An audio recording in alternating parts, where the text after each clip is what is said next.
Hey everybody, Felix Staffelbaker here. I wanted to make a video because I saw on Reddit a couple of weeks ago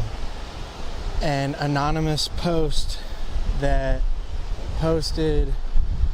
about a new, not a new, but a crypto that was going to explode next and was going to basically overtake everything, and that there was a lot going on behind the scenes that people weren't paying attention to. And what it ended up spelling out, there was like some sort of code work in between the message and, you know, like capital letters that were happening in between the sentences. And what it spelled out, when you got all of the letters together, it actually spelled out EOS Rose. And I thought that was very interesting because there's a woman named Crystal Rose who is actually married to Brock Pierce. And I just found that very interesting because of the content that was on the message. And it was basically saying that there is a crypto that is going to be so big and so overtaking the entire crypto space that they want to keep as many people out as possible, and that there was a recent push in the market for the price to go up, and that when that happened, the people controlling the markets and the people controlling the price of some of these assets had to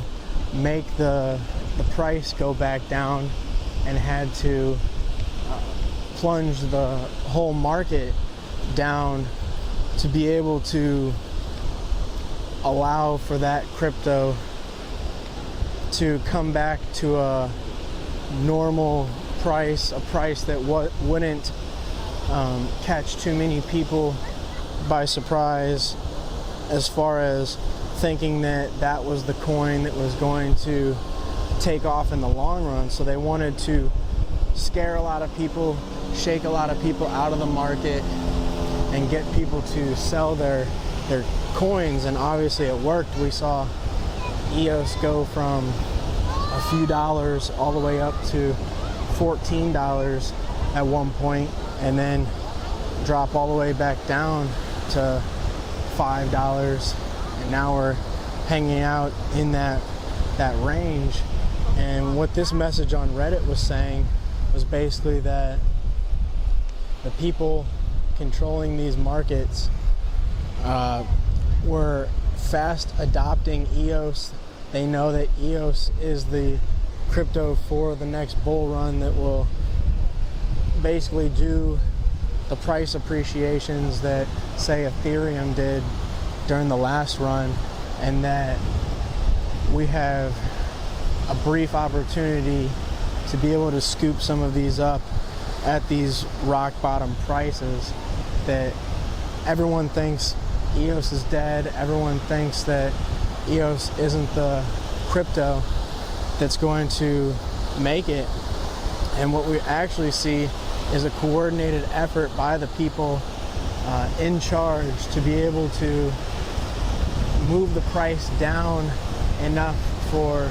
them to get involved and them to buy up as much EOS as they possibly can before things turn around to the upside,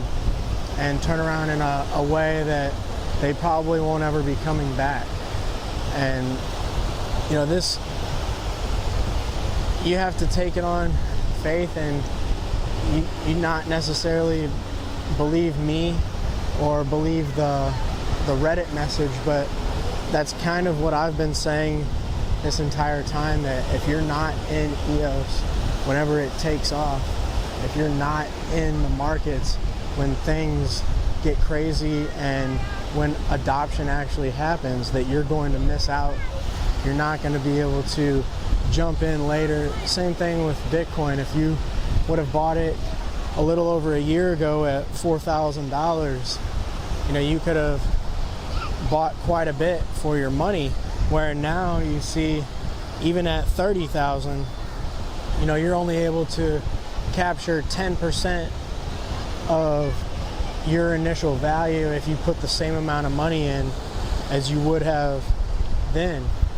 And you know, it went all the way up to 60,000 and got a ton of hype and a ton of people who bought it. And then same thing with EOS, was just going up and up and up, and they announced the bullish exchange with Alan Howard and Peter Thiel and Louis Bacon, Christian Angermeyer, and all these multi-billionaires who have the ability to invest hundreds of millions of dollars into EOS and profit, unlike some of the average people who clearly don't have that kind of money and that kind of ability. But if you were able to get in, you know, under $10, under $5, you know, you'll be able to see 1000x gains, super X multipliers on your money as well. And personally, I feel like that's a great way to be able to even rotate a little bit back into Bitcoin and have the hardest asset known to man that is immutable, not able to be confiscated, not able to be censored. And you know, we're starting to see potentially a censorability issue with EOS if it's used for bad, which I'm sure all the bad actors were paying attention when the EOS X vault hack happened. So I think that, you know, I'm definitely reading into some of these things a little bit, because I think we have to. At this point, there's not a ton of information that we're being given, especially with things like the non-disclosure agreements and stuff like that, that would allow for more transparent information on the subject. And I think that, you know, there are people who are trying in their own little ways to get out information, and if you can pick up on that and hear the signal through the noise, you know, you'll be able to benefit immensely from that. So I just want to put that out there. Stoffel Baker out.